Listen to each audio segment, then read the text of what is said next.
Have you ever found yourself in the middle of a sentence only to realise the next word you're looking for has vanished into thin air?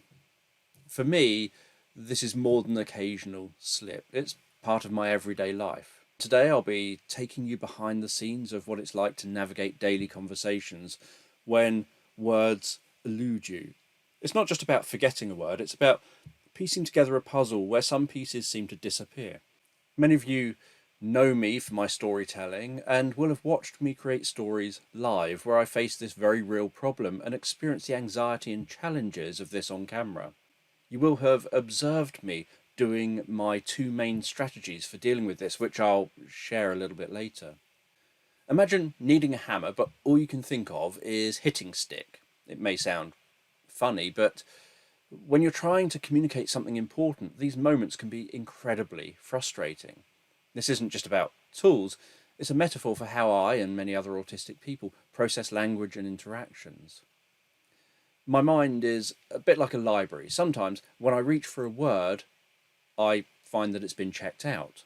In conversations, especially informal ones, I find myself creating descriptions for missing words, hitting stick for a hammer, or gravy cup for Yorkshire pudding, which could bring a smile to someone's face. But when the conversation is important, not finding the right words can lead to misunderstandings, confusion, anxiety, and perhaps even anger. I mentioned that there are two main techniques that I use to manage this.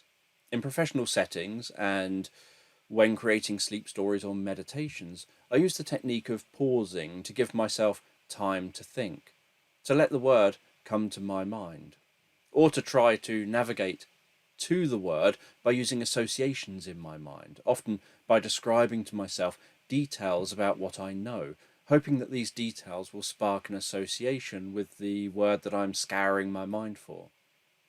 In other settings, I'll prepare key points in advance or try to script things, but I'm not generally very good at scripting things as I feel that this doesn't feel so natural and doesn't match how my brain works. I still have the losing words problem when scripting, but the problem's happening in private while I'm writing the script, rather than happening while presenting the script. The second technique I use is perhaps not much of a technique. It's to just embrace it, go with it, and say what comes to mind. This is generally fine for storytelling and can lead to some creative sounding elements in my stories, although I do sometimes face backlash in my comments for this, often in the form of an insult if I've said the wrong thing, or given a description where the person felt I should have just said the right word. However, it isn't so good in conversations where it means those I'm talking with feel that they don't understand, or in situations where it's seen as unprofessional and people get frustrated with me because they don't understand that I get frustrated because I just can't explain myself any clearer than I already am.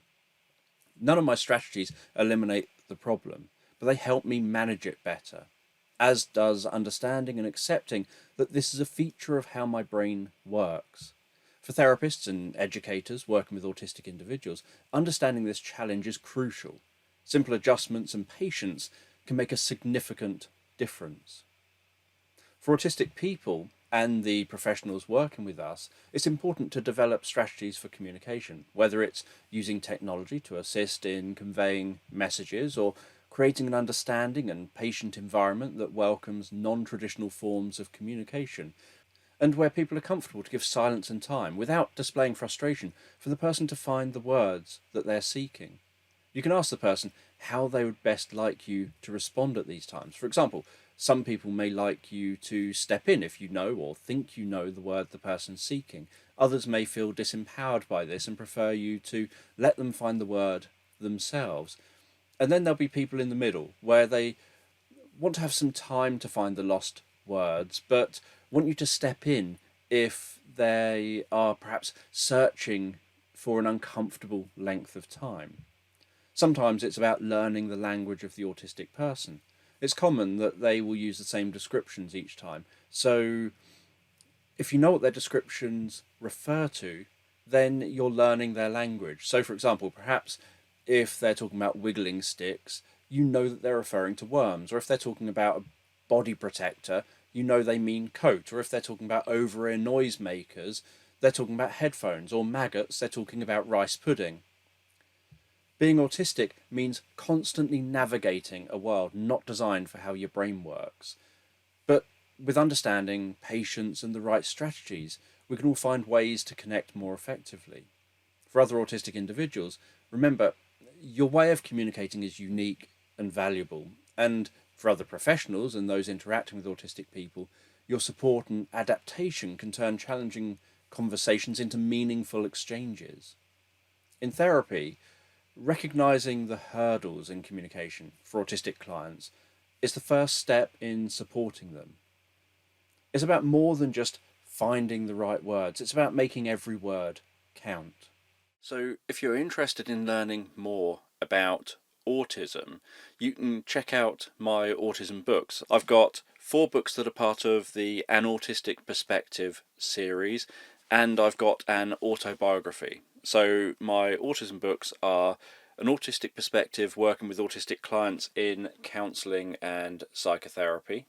An Autistic Perspective, tips for autistic individuals and others in their lives. An Autistic Perspective, death, dying and loss, where the loss part goes into more than just loss of a loved one. It talks about loss of routines, loss of, like when you transition from primary school to secondary school to the world of work, when you transition from living at home into independent living.